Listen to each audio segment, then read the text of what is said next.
Kantara cinema അങ്ങനെ റെക്കോർഡുകളൊക്കെ ഭേദിച്ച് തകർത്തോടിക്കൊണ്ടിരിക്കുകയാണ്. അതായത് ഒരു പുതിയ റെക്കോർഡ് തന്നെ സൃഷ്ടിച്ചുകൊണ്ടിരിക്കുകയാണ്. അപ്പോൾ ഞാൻ ഈ cinema first day first show ഉണ്ട്, അതായത് ഏർലി മോർണിംഗ് 6:30 ആയിരുന്നു ഷോ. അന്ന് സിനിമ ഞാൻ കണ്ടെങ്കിലും ഫസ്റ്റ് ഹാഫിൽ എവിടെയൊക്കെയോ ഞാനൊന്ന് ചെറുതായിട്ടൊന്ന് മയങ്ങിപ്പോയി. അപ്പോൾ എനിക്ക് ആ ഒരു ലിങ്ക് അങ്ങ് വിട്ടുപോയി സിനിമയായിട്ടുള്ള. അപ്പോൾ അതുകൊണ്ട് തന്നെ ഞാൻ ആ സിനിമയുടെ ടെക്നിക്കൽ സൈഡ് മാത്രമാണ് റിവ്യൂവിൽ പറഞ്ഞത്. സിനിമയുടെ കോണ്ടന്റ് പൊതുവെ ഞാൻ കോണ്ടന്റിൽ കയറി ഒരു കാര്യങ്ങളും അങ്ങനെ ഡിസ്കസ് ചെയ്യാറില്ല. പക്ഷേ എങ്കിലും കുറച്ച് കാര്യങ്ങൾ ഈ സിനിമയെക്കുറിച്ച് എനിക്ക് പറയണമെന്ന് തോന്നിയുകൊണ്ടാണ് ഞാനിത് ഇപ്പോൾ വീണ്ടും ഇങ്ങനൊരു വീഡിയോ ചെയ്യുന്നത്. അതായത് ഈ സിനിമ ഞാൻ ശരിക്കും 4 തവണ കണ്ട്. അതായത് ആദ്യം ഒരു തിയേറ്ററിൽ കണ്ട്, പിന്നെ എൻ്റെ മക്കളെ ഒരു തവണ കൊണ്ടുപോയി കാണിച്ച്, പിന്നെ വീണ്ടും ഒരു അറ്റ്മോസ് സൗണ്ടുള്ള തിയേറ്ററിൽ, അതായത് 3rd ടൈം കണ്ടു. പക്ഷെ അപ്പോഴും ഒരു പ്രോപ്പർ ഒരു സെൻറ്ററിൽ സീറ്റ് കിട്ടിയില്ല. അതായത് അതിൻ്റെ സൗണ്ട് കംപ്ലീറ്റ് ഒന്ന് എൻജോയ് ചെയ്യത്തക്ക വിധത്തിലുള്ള ഒരു സീറ്റ് കിട്ടിയിട്ടുണ്ടായിരുന്നില്ല. ഫ്രണ്ടിൽ കുറച്ച് താഴെയായിട്ട് ഒരു സൈഡിലായിട്ടാണ് കിട്ടിയത്. അപ്പോൾ അപ്പോഴും എനിക്ക് ആ ഒരു സ്ഥലത്തിൻ്റെ പ്രശ്നമാണെന്നുള്ളൊരു സംശയം തോന്നിയിട്ട് പിന്നെ ഞാൻ ഫൈനലി ബാക്കിൽ സെൻട്രലായിട്ട് നല്ല പെർഫെക്റ്റ് അറ്റ്മോസ് സൗണ്ട് ഉള്ളൊരു തിയേറ്ററിൽ ഒന്നുകൂടി കണ്ടു. അതായത് ഇത് ഉടങ്ങരുതെന്നും പറഞ്ഞ് പിടിച്ചിരുന്ന് കാണുകയാണ് ചെയ്തത്. അപ്പോൾ അതുകൊണ്ട് 4th ടൈം കണ്ടപ്പോഴത്തേക്ക് ഞാൻ വളരെ കീനായിട്ട് ഇതിരുന്ന്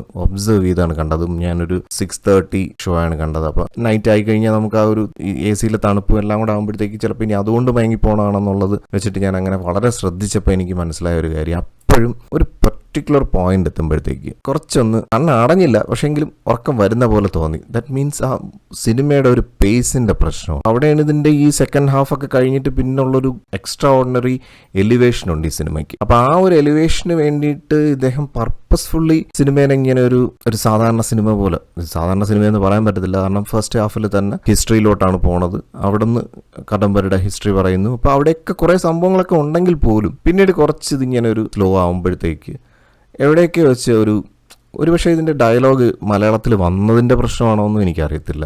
ഇനി ഇത് തമിഴിലൊന്ന് കണ്ടാൽ മാത്രമേ എനിക്ക് അതിൻ്റെ ഒരു പ്രോബ്ലം ആണോ എന്നുള്ളതൊന്ന് അനലൈസ് ചെയ്യാൻ പറ്റത്തുള്ളൂ. ഇനി അങ്ങനെ കുറച്ച് ബോറടിപ്പിച്ച് അല്ലെങ്കിൽ വളരെ ഒരു ലോ ലെവലിൽ ഇങ്ങനെ സിനിമ കൊണ്ടുപോയിട്ടാണ് ആ സെക്കൻഡ് ഹാഫിന് മുന്നേ വീണ്ടും കൊണ്ട് സിനിമ അങ്ങോട്ട് എലിവേറ്റ് ആവുന്നത്. അപ്പോൾ ഒന്നുകിൽ ഈ തിരക്കഥ, മലയാളത്തിൽ ഇത് തിരക്കഥ എഴുതിയിരിക്കുന്നതിൻ്റെ പ്രശ്നമാകാം, ഡയലോഗ്സിൻ്റെയൊക്കെ പ്രോബ്ലംസ് ആയിരിക്കാം. അങ്ങനെ കുറച്ച് പ്രശ്നങ്ങളൊക്കെ ഉണ്ട്. കാരണം ഈ കോമഡിയൊക്കെ പലയിടത്തും അസ്ഥാനത്താണ്. കോമഡി ആണെന്നുള്ളത് നമുക്ക് അവരുടെ എക്സ്പ്രഷൻസിലും ആ ജെസ്റ്റേഴ്സിൽ നിന്നും മാത്രമേ ഇത് നന്നായിട്ടത് വർക്ക് ആവുന്നുള്ളൂ. അല്ലാതെ ഈ കോമഡി ആ സ്ലാങ്ങിൽ വരുന്നില്ല. അതായത് ഇപ്പോൾ ഒരു സ്ലാപ് സ്റ്റിക്ക് അല്ലെങ്കിൽ ഒരു ജെസ്റ്ററൽ കോമഡി എടുത്താൽ തന്നെ അവരുടെ ജെസ്റ്റേഴ്സ് ആയിരിക്കും അത് ആ ഒരു കോമഡി കംപ്ലീറ്റ് ആയിട്ട് ആ സോക്കറ്റിൽ വീഴ്ത്തുന്നത്. അപ്പോൾ അത് മേ ബി അത് മലയാളത്തിൽ എഴുതിയപ്പോൾ അതിൻ്റേതായിട്ടുള്ള കുറച്ച് പ്രശ്നങ്ങളൊക്കെ ഉണ്ടാവാം. പിന്നെ എനിക്ക് മറ്റൊരു പ്രശ്നം തോന്നിയത് അജ്നേഷ് ലോക്നാഥിൻ്റെ സംഗീതം. അത് ഫസ്റ്റ് സിനിമയിലും തുടക്കത്തിൽ തന്നെ ആ ഒരു പാട്ട് വരുമ്പോഴത്തേക്ക് അതൊരു ഭയങ്കര വൈബാണ് ക്രിയേറ്റ് ചെയ്തത്. അതുപോലൊരു സാധനം ഈ സിനിമയ്ക്കകത്ത് നമ്മൾ എക്സ്പെക്റ്റ് ചെയ്തു, പക്ഷേ അത് കിട്ടിയില്ല. കാരണം ഇതിൻ്റെ എനിക്ക് തോന്നുന്നൊരു സെക്കൻഡ് ഹാഫ് ആകാറാവുമ്പോഴും മാത്രമാണ് ഒരു ലവ് സോങ് ഉള്ളത്. പക്ഷേ അതിനപ്പുറത്തേക്ക് ഒരു ദൈവികാത്മകമായിട്ടുള്ളൊരു സോങ് അത് സെക്കൻഡ് ഹാഫിലാണ് വരുന്നത്. അപ്പം ഞാനിത് ഇതിൻ്റെ പ്രശ്നങ്ങൾ പറഞ്ഞെന്ന് പറഞ്ഞത് ഋഷഭ് ഷെട്ടി കേട്ടിട്ട് നാളെ അത് അടുത്ത സിനിമയിൽ അദ്ദേഹം പരിഹരിക്കുക എന്നുള്ള ഉദ്ദേശത്തിലൊന്നും അല്ല. പക്ഷേ എങ്കിലും ഇത്തരത്തിലുള്ള കുറച്ച് ഫോമുല ഈ സിനിമയ്ക്കകത്തൊന്ന് പ്രോപ്പർലി ശ്രദ്ധിച്ചിരുന്നുവെങ്കിൽ കുറച്ചും കൂടെ ആദ്യത്തെ ഫസ്റ്റ് ഹാഫും കൂടെ കുറച്ചും കൂടെ എൻഗേജിങ് ആക്കാമായിരുന്നു. എന്ന് വെച്ചാൽ എൻഗേജിങ് അല്ല എന്നല്ല ഞാൻ പറയുന്നത്, കുറച്ചും കൂടെ രസകരമാക്കാമായിരുന്നു. അല്ലെങ്കിൽ നമ്മളെ കുറച്ചും കൂടെ ഒന്ന് ആ ഒരു ബോറടി ഇല്ലാതെ കൊണ്ടുപോകാൻ പറ്റുമായിരുന്നു. ബാക്കി എല്ലാ സ്ക്രിപ്റ്റും പെർഫെക്റ്റ് ആണ്. പിന്നെ ഇത്രയും നല്ല സ്റ്റാൻഡേർഡ് ആയിട്ടുള്ളൊരു സ്ക്രിപ്റ്റ് അല്ലെങ്കിൽ ഇത്രയും നല്ല സ്റ്റാൻഡേർഡ് ആയിട്ടുള്ളൊരു സിനിമയ്ക്കകത്തൊരു ലോക്കൽ ആളുകളുടെ സംഭവം കാണിക്കുന്നത് കൊണ്ടായിരിക്കാം കുറച്ച് തറ ജോക്കുകളൊക്കെ അതിനകത്ത് എഴുതി കയറ്റിയിരിക്കുന്നത്. പക്ഷെ അതൊക്കെ എനിക്ക് അത്രത്തോളം ഒരു സുഖം തോന്നിയില്ല. ഇത് ആ ഒരു കൾച്ചറലി എടുത്ത് നോക്കുമ്പോഴത്തേക്ക് അത് ഓക്കെ ആയിരിക്കാം. അവിടെയും ഞാൻ ഈ പറഞ്ഞ മലയാളത്തിലാക്കിയപ്പോഴത്തേക്ക് വന്നൊരു പ്രശ്നവും ആവാം. പക്ഷെ ആ സംഭവങ്ങളൊക്കെ സിനിമയ്ക്കകത്തുനിന്ന് ഒഴിവാക്കാമായിരുന്നൊരു സംഭവമാണെന്ന് എനിക്ക് ഫീൽ ചെയ്തു. അതൊക്കെ വെച്ച് തന്നെ സിനിമ കുറച്ചും കൂടെ ട്രിം ചെയ്യാനും പറ്റുമായിരുന്നു. പിന്നെ മേക്കിംഗ്, എക്സ്ട്രാ ഓർഡിനറി ആയിട്ടുള്ള ഒരു മേക്കിംഗ് ഉണ്ട്. പക്ഷേ ആ മേക്കിങ്ങിൽ ഒരു പെർഫെക്ഷൻ, ഓരോരോ ഷോർട്ട് ഡിവിഷൻസിൻ്റെ ഒരു പെർഫെക്ഷൻ എന്ന് നമ്മൾ പറയത്തില്ലേ. ഇപ്പോൾ കാരണം ഇതിപ്പോൾ റെഫറൻസ് പറയാൻ കാരണം നമ്മളിത് ബാഹുബലിയിൽ ഓൾറെഡി കണ്ടതാണ്. ഇങ്ങനെ ഒരു ഹിസ്റ്റോറിക് സാധനം ഓൾറെഡി നമ്മുടെ മുമ്പിൽ ഒരു റെഫറൻസ് ഉണ്ട്. അപ്പോൾ അത് വെച്ച് ഞാൻ കമ്പയർ ചെയ്യല്ല. പക്ഷേ എങ്കിലും അവിടെയാണ് രാജമൗലി വെക്കുന്നൊരു ഓരോരോ ഷോർട്സിനും. ഇപ്പോൾ ഡാൻസ് എടുത്താലും ഇപ്പോൾ ഇതിനകത്ത് ഡാൻസ് ഉണ്ടാകും. ഡാൻസൊക്കെ കണ്ടു കഴിഞ്ഞാൽ ആ എങ്ങനെയൊക്കെയോ കുറച്ച് കാര്യങ്ങൾ പഠിപ്പിച്ചവരെ കൊണ്ട് ചെയ്യിപ്പിച്ചിരിക്കുന്നതെന്ന് നമുക്ക് കാണുമ്പോൾ മനസ്സിലാവും. ഒരു പെർഫെക്ഷൻ ഇല്ല ഡാൻസിനൊന്നും. ഇപ്പോൾ ഉദാഹരണത്തിന് ആ ബ്രഹ്മകലശം എന്ന് പറയുന്ന ആ സോങ് എടുത്തു കഴിഞ്ഞാൽ ഇതിനകത്തുള്ള മെയിൻ ലീഡ് ആക്ട്രസ് ഡാൻസ് കാണിക്കുന്നുണ്ട്. അവരുടെ കുറച്ച് ഗ്രൂപ്പുകൾ കാണിക്കുന്നുണ്ട്. പക്ഷെ അവിടെയൊന്നും അത് എന്തോ കുറച്ച് കാര്യങ്ങൾ പഠിപ്പിച്ചിട്ട് പെട്ടെന്ന് ചെയ്യിപ്പിച്ചിരിക്കുന്ന കണക്കുള്ളൊരു നമുക്ക് ഫീൽ ചെയ്യും. എന്ന് വെച്ചാൽ അവരൊക്കെ ഡാൻസ് അത്ര പരിചയമില്ല, പക്ഷെ അവരെന്തോ കുറച്ച് കാര്യങ്ങൾ ഡാൻസ് ഇങ്ങനെ ചെയ്യണമെന്നുള്ളതുകൊണ്ട് പഠിച്ച് ചെയ്തതാണെന്ന് നമുക്ക് കാണുമ്പോൾ മനസ്സിലാവും. അപ്പോൾ അത്തരത്തിലുള്ള കുറച്ച് ഇംപെർഫെക്ഷൻസ്, കാരണം ഇത് എടുത്തു പറയാൻ കാരണം അത് രാജമൗലി ചെയ്തു വയ്ക്കുമ്പോൾ ഉണ്ടാകുന്ന ഒരു എഫക്റ്റ്, ആ പെർഫെക്ഷനാണ് അൾട്ടിമേറ്റ്ലി രാജമൗലി എന്ന് പറയുന്നത്. അത് ഈ സ്റ്റാൻഡ്സ് എപ്പാർട്ടെന്ന് നമുക്ക് പറയേണ്ടി വരും. ഋഷഭ് ഷെട്ടിനെ കുറച്ച് പറയല്ല, കാരണം അദ്ദേഹമാണ് ഇതിൻ്റെ സ്ക്രിപ്റ്റ് എഴുതുന്നത്, സ്ക്രിപ്റ്റ് പിന്നെ കോർഡിനേറ്റ് ചെയ്യണം, ഇതിൻ്റെ സെറ്റ്, ഇതിൻ്റെ എല്ലാ കാര്യങ്ങളും പ്ലാൻ ചെയ്യാൻ. അതായത് ഡയറക്ടർ ഓഫ് ദ മൂവി എന്ന് പറയുന്നത് അതിൻ്റെ ഹാർട്ട് ആൻഡ് സോളാണ്. അപ്പോൾ ഇത്രയും ആക്ടിവിറ്റീസ് ഇതെല്ലാം കഴിഞ്ഞിട്ട് ക്യാമറയുടെ ഷോട്ട് പോലും പ്ലാൻ ചെയ്തെല്ലാം കഴിഞ്ഞിട്ട് വേണം അദ്ദേഹം ക്യാമറയുടെ ഫ്രണ്ടിൽ വരാൻ. അതായത് ബിഹൈൻഡ് ദ സ്ക്രീനിൽ എല്ലാ പരിപാടിയും ചെയ്ത് വെച്ചിട്ട് വേണം ഫ്രണ്ട് ഓഫ് ദ സ്ക്രീൻ വരേണ്ടത്.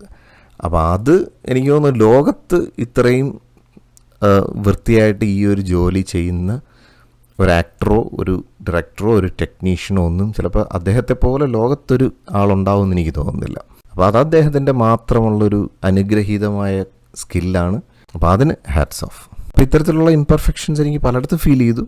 പിന്നെ അതിനെയൊക്കെ ഓവർകം ചെയ്യുന്ന രീതിയിൽ അദ്ദേഹം അഭിനയിക്കും. പണ്ട് ഈ ബാധ കയറുക എന്നൊക്കെ പറയുമല്ലോ, അതായത് ഒരാളുടെ ശരീരത്തിലേക്ക് മറ്റൊരു ശക്തി കയറുന്ന ആ ഒരു അനുഭവം, അതുവരെ അദ്ദേഹം എങ്ങനെ പെരുമാറിയിരുന്ന് അത് കഴിഞ്ഞ് ഈ ഒരു സാധനം കയറി കഴിയുമ്പോൾ അദ്ദേഹത്തിലുണ്ടാകുന്ന ഒരു ട്രാൻസ്ഫോർമേഷൻ, അതൊരു എക്സ്ട്രീം ട്രാൻസ്ഫോർമേഷനാണ്. ഇതൊക്കെ ഞാനൊക്കെ കൊച്ചുനാളിൽ എൻ്റെ വീടിൻ്റെ തൊട്ടടുത്തൊരു ക്ഷേത്രത്തിലൊരു കാവിൽ ഇതുപോലെ തുള്ളൽ നടക്കും.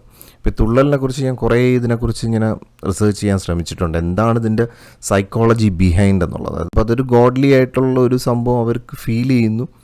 അവരുടെ ആക്ച്വൽ പേഴ്സണാലിറ്റിയിൽ നിന്ന് മാറിക്കൊണ്ട് മറ്റൊരു പേഴ്സണാലിറ്റി, മറ്റെന്തോ സംഭവത്തിന്, അതായത് ഒരു കുറച്ചും കൂടെ എനർജറ്റിക് ആയിട്ടുള്ള എന്തോ ഒരു സംഭവത്തിന് അവർ ഉൾക്കൊണ്ടുകൊണ്ട് അതായിട്ട് മാറി.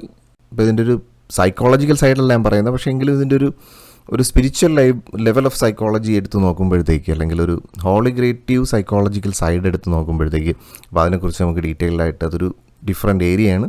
അതിനെക്കുറിച്ച് കൂടുതൽ കാര്യങ്ങൾ അതിൻ്റെ ഒരു എക്സ്പേർട്ടായിട്ടുള്ളൊരു സാറിനിൽ നിന്ന് ഈ ഒരു ചാനൽ ഞാൻ ഡീറ്റെയിൽഡായിട്ട് കുറച്ച് വീഡിയോസ് ചെയ്യാൻ ആഗ്രഹിക്കുന്നുണ്ട്. എന്തായാലും നമുക്ക് ഫ്യൂച്ചറിൽ ചെയ്യാം. ഒരു വർഷം എടുത്തു കഴിഞ്ഞാൽ അതിനിടയിൽ നമ്മൾ അനുഭവിച്ചുകൊണ്ടിരിക്കുന്ന പല പ്രശ്നങ്ങളും അതിനൊന്നും പ്രതികരിക്കാൻ നമുക്ക് കഴിയാതെ വരുന്ന സമയത്ത് ഇതൊരു ഇൻഹിബിഷനായിട്ട് നമ്മുടെ ഉള്ളിൽ കിടക്കും. അതായത് നമുക്ക് പ്രതികരിക്കണമെന്നുണ്ട്, പക്ഷേ നമുക്ക് പ്രതികരിക്കാനുള്ള അവസരങ്ങൾ കിട്ടുന്നില്ല. അപ്പോൾ ഈ ക്ഷേത്രോത്സവങ്ങൾ നടക്കുന്ന സമയത്ത് ഈ കൊട്ട് ഇതൊരു മെയിൻ ഫാക്ടറാണ്. അതിൻ്റെ ആ ഒരു സൗണ്ടും ആ ഒരു എക്കോസിസ്റ്റത്തിൽ ഈ സൗണ്ട് ഉണ്ടാക്കുന്ന ഒരു വൈബ്രേഷൻ, ആ ഒരു വൈബ്രേഷനിൽ നമുക്ക് എന്തോ ഒരു അതീന്ദ്രിയമായ ഒന്ന്, നമ്മൾ വളരെ ഫെയ്ത്ത്ഫുള്ളി പ്രാർത്ഥിച്ചുകൊണ്ടിരിക്കുകയാണ് ഈശ്വരൻ്റെ മുന്നിൽ, അവിടെയുള്ള പ്രതിഷ്ഠയ്ക്ക് മുന്നിൽ നമ്മൾ പ്രാർത്ഥിച്ചുകൊണ്ടിരിക്കുമ്പോൾ നമ്മുടെയൊക്കെ ഉള്ളിലൊരു ഫീലിംഗ് ഉണ്ട്, എന്തോ ഡിവൈൻ എനർജീനെയാണ് ഞാൻ കണ്ട് പ്രാർത്ഥിച്ചുകൊണ്ടിരിക്കുന്നത് എന്നുള്ള ഒരു ഫീലിംഗ് ഉണ്ട്. അപ്പോൾ ആ ഒരു ഡിവൈൻ എനർജിയുടെ ഒരു പ്രസൻസ് നമ്മൾ സ്വയം നമ്മളിലുള്ള ആ ഒരു ഇൻഹിബിഷൻസിനെല്ലാം പുറന്തള്ളുന്ന രീതിയിൽ ഇത്തരത്തിലൊരു ആക്ടസിയിലോട്ട് നമ്മൾ ട്രാൻസ്ഫോം ആവുകയാണ്. അപ്പോൾ ഞാനും അതിനെക്കുറിച്ച് മനസ്സിലാക്കുന്നത് ഇതാണ്. അത് ഞാൻ ഇങ്ങനെ ഷെയർ ചെയ്യുന്നു എന്ന് മാത്രം. അതിന് മോർ ഡീറ്റെയിൽഡായിട്ട് നമുക്ക് ഇനി കൂടുതൽ അതിനെക്കുറിച്ച് മനസ്സിലാക്കേണ്ടതുണ്ട്. അപ്പോൾ അതായത് ഇത്തരത്തിലുള്ള ഇൻഹിബിഷൻസിനൊക്കെ നമ്മൾ പുറന്തള്ളയാണ്. ഈ ഉറഞ്ഞു തുള്ളുന്നതിനോടുകൂടി എൻ്റെ ഉള്ളിലുള്ള വിഷമങ്ങളും എല്ലാം അത് ഭഗവാൻ അല്ലെങ്കിൽ മുന്നിലുള്ള ഈശ്വര സങ്കല്പത്തിൽ അർപ്പിച്ചുകൊണ്ട് ഞാനതെല്ലാം പുറന്തള്ളുന്ന ഒരവസ്ഥയാണ്. അപ്പോൾ ഇതെല്ലാം കഴിയുമ്പോൾ ഞാനും ഇതുപോലെ തൂക്കം എന്ന് പറഞ്ഞൊരു റിച്വലിൽ ഞാൻ പാർട്ടിസിപ്പേറ്റ് ചെയ്തിട്ടുള്ളതാണ്. നിയർലി 5 to 6 ടൈംസ് ഞാൻ കണ്ടിന്യൂസ് ആയിട്ടൊരു ക്ഷേത്രത്തിൽ ഈ തൂക്കം എന്ന് പറയുന്ന ആ ഒരു റിച്വലിൽ പാർട്ടിസിപ്പേറ്റ് ചെയ്തിട്ടുണ്ട്. അപ്പോഴും നമുക്ക് ഫീൽ ചെയ്യുന്നത്, അതായത് ഈ തൂക്കവില്ല് നമ്മളെ കെട്ടിത്തൂക്കി ഉയർത്തുന്ന സമയത്ത് കൊട്ടിക്കയറുമ്പോൾ ആ കൊട്ടും എല്ലാം ആ ഒരു ആംബിയൻസ് തരുന്ന ഒരു ഇതും, പിന്നെ നമ്മൾ ഏതാണ്ട് ഒരു 7 to 14 ഡേയ്സ് ഞാനൊക്കെ 1 month അതിൻ്റേതായിട്ടുള്ളൊരു പ്രോപ്പർ നൊയമ്പ് അനുഷ്ഠിച്ചുകൊണ്ടാണ് അത് ചെയ്യുന്നത്, വ്രതം അനുഷ്ഠിച്ചുകൊണ്ടാണ് ചെയ്യുന്നത്. അപ്പോൾ അതിൻ്റെ ഒരു സ്പിരിച്വൽ ട്രാൻസ്ഫോർമേഷൻ, അതായത് നമ്മൾ നോൺ വെജ് ഒന്നും കഴിക്കാതെ വളരെ ഒരു സാത്വിക് ഫുഡിലോട്ട് നമ്മൾ മാറുമ്പോഴത്തേക്ക് അതിൻ്റേതായിട്ടുള്ളൊരു ഇൻഫ്ലുവൻസും കൂടെ നമ്മുടെ മനസ്സിനും ശരീരത്തിലും ഒക്കെ ഉണ്ടാവും. ഇതെല്ലാം കൂടെ റിഫ്ലക്റ്റ് ചെയ്തുകൊണ്ടുള്ള ഒരു സംഭവമാണ്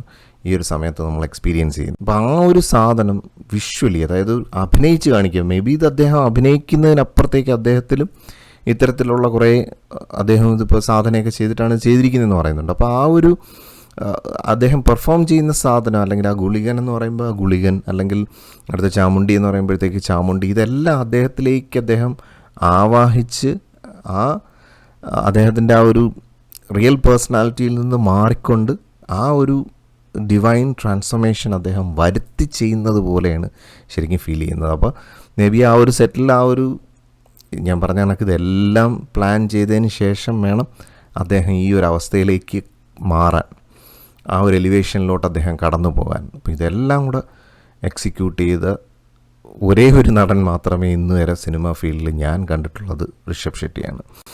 മറ്റ് ഇതുപോലുള്ള ഗംഭീരമായിട്ടുള്ള ഇംഗ്ലീഷ് സിനിമകളിലൊക്കെ പല ക്യാരക്ടേഴ്സിനെയും പലരും ചെയ്തിട്ടുണ്ട്, വലിയ എഫേർട്ട് എടുത്ത് ചെയ്തിട്ടുള്ള ഒത്തിരി കഥാപാത്രങ്ങളും അഭിനേതാക്കളും ഒക്കെ ഉണ്ടെങ്കിൽ പോലും. ഇപ്പോൾ ലാലേട്ടനും അതിനൊരു എക്സാമ്പിളാണ്. അദ്ദേഹം ഇതുപോലുള്ള കഥാപാത്രങ്ങളിലേക്ക് സ്വയം ഒരു കഥാപാത്രത്തെ കിട്ടിക്കഴിഞ്ഞാൽ അതിനെ ശരീരത്തിലേക്ക് ആവാഹിച്ച് കയറ്റുന്ന കണക്കാണ് അദ്ദേഹം പെർഫോം ചെയ്യുന്നത്. അതാണ് ഓരോരോ ഷോട്ടുകളും എടുത്ത് നോക്കിക്കഴിഞ്ഞാൽ എനിക്ക് പലപ്പോഴും അത്ഭുതം തോന്നിയിട്ടുണ്ട്. ആ ആക്ടർ നമുക്കവിടെ കാണാൻ കഴിയത്തില്ല, ആ കഥാപാത്രത്തിന് മാത്രമേ. ഇപ്പോൾ സേതുമാധവൻ എന്ന് പറഞ്ഞാൽ സേതുമാധവനാണ് നമ്മുടെ മുന്നിൽ അല്ലെങ്കിൽ നമ്മുടെ മനസ്സിൽ തെളിയുന്നത്, അല്ലാതെ മോഹൻലാൽ എന്നുള്ള ആക്ടർ നമുക്കറിയാം മോഹൻലാലാണ് അത് ചെയ്തിരിക്കുന്നത്. പക്ഷേ സേതുമാധവൻ എന്നുള്ള കഥാപാത്രം ഇപ്പോഴും നമ്മുടെ മനസ്സിലുണ്ട്. അപ്പോൾ അതുപോലെ അദ്ദേഹം ചെയ്തിട്ടുള്ള പല കഥാപാത്രങ്ങൾ ആ കഥാപാത്രങ്ങളായി മാറുക എന്നുള്ളതാണ് ശരിക്കും ഒരു അഭിനേതാവിൻ്റെ ഏറ്റവും വലിയൊരു കഴിവെന്ന് പറയുന്നത്.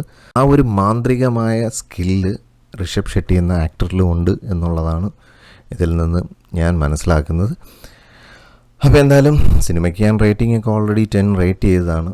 അപ്പോൾ ഈ സിനിമയെക്കുറിച്ചുള്ള എൻ്റെ കുറച്ച് വീക്ഷണങ്ങൾ ഇതുപോലെ ഷെയർ ചെയ്യണമെന്നുള്ളതുകൊണ്ട് മാത്രം ആണ് ഇങ്ങനെ ഒരു വീഡിയോ ചെയ്തത്. അപ്പോൾ എന്തായാലും മറ്റൊരു സിനിമാ വിശേഷമായിട്ടോ അല്ലെങ്കിൽ ഒരു ബ്ലിസ്ഫുൾ സ്റ്റോറി ആയിട്ടോ നമുക്ക് വീണ്ടും കാണാം. Thank you for watching and thank you for supporting me.